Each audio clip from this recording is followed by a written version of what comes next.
નમસ્કાર, આપ જોઈ રહ્યા છો નેશન પ્લસ ન્યૂઝ. હું છું આપની સાથે હેતલ ભગત.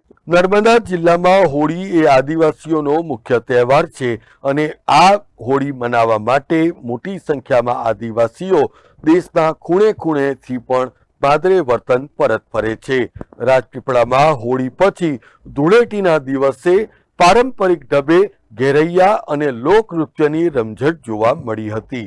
રાજપીપળાના રસ્તાઓ ઉપર ચક્કાજામ કરી દઈને ધૂમ મચાવતા ઘેરૈયાઓએ નૃત્યની રમઝટ બોલાવી હતી. એટલું જ નહીં, પરંતુ કલાકો સુધી સ્ત્રી પુરુષના પોશાકમાં મન મૂકીને એકબીજાના ખભે ખભા મેળવીને નાચગાન કરીને શેઠ અને સાવકારને ત્યાંથી ઘેર ઉઘરાવતા લોકો નજરે પડ્યા હતા.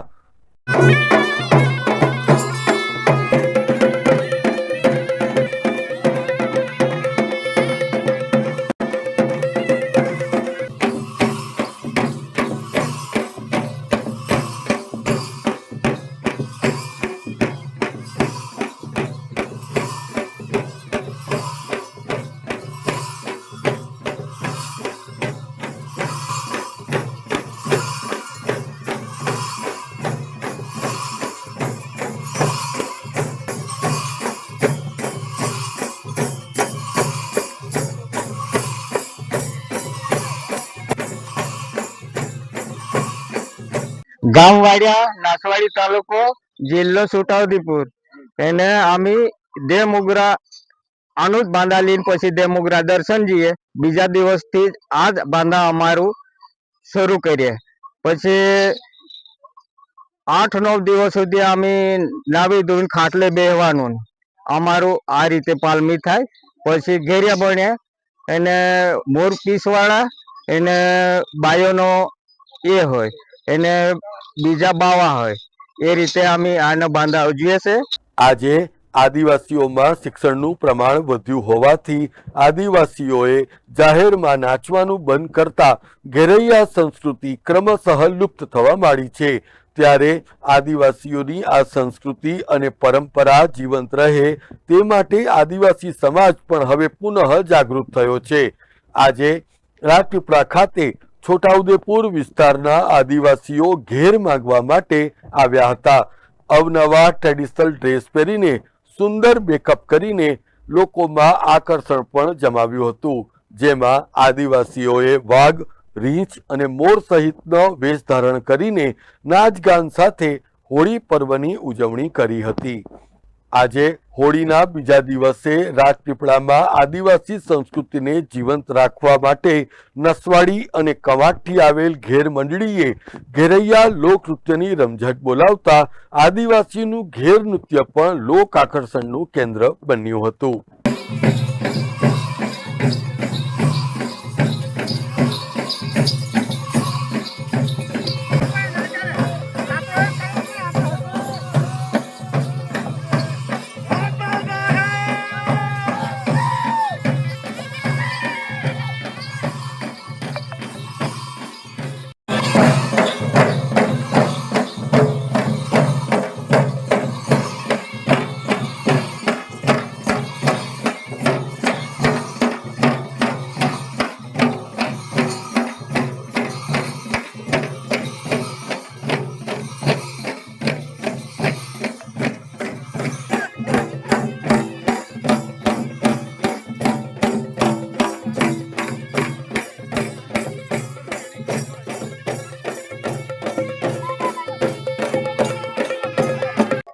હોળી એ ભારત દેશનો અને આદિવાસી સમાજનો મુખ્ય તહેવાર છે.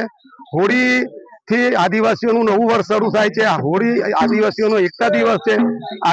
હોળી ખૂબ જ ગૌરવ લેવાનો તહેવાર છે. એટલે આ હોળીના પાછળના જે 5 દિવસો છે એ દરમિયાન આદિવાસીઓ ઘેર મહોત્સવ ઉજવતા હોય છે.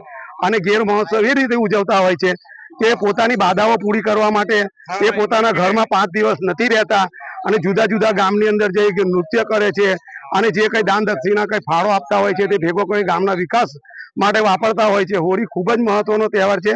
હોળી એટલે કે આદિવાસીઓનું નવું વર્ષ એટલા માટે કહેવાય છે કે પ્રકૃતિ જ્યારે પોતાના નવું સ્વરૂપ ધારણ કરતી હોય છે, વૃક્ષોના પાના ખરી જતા હોય છે અને વૃક્ષ પણ પોતાનું નવું સ્વરૂપ ધારણ કરતું હોય છે, ત્યારે આદિવાસીઓ નવું વર્ષ તરીકે હોળીને ઉજવતા હોય છે. એના 5 દિવસ ખૂબ જ આનંદ ઉલ્લાસથી તહેવાર ઉજવે છે. એ જ રીતે જુદા જુદા ગામમાંથી આ નર્મદા જિલ્લાના રાજપીપળા વડા મથક પર આવી અને એક સરસ નગરજનોને મનોરંજન પૂરું પાડી રહ્યા છે. Jyoti Jagtap, nation plus news, Rajpipla.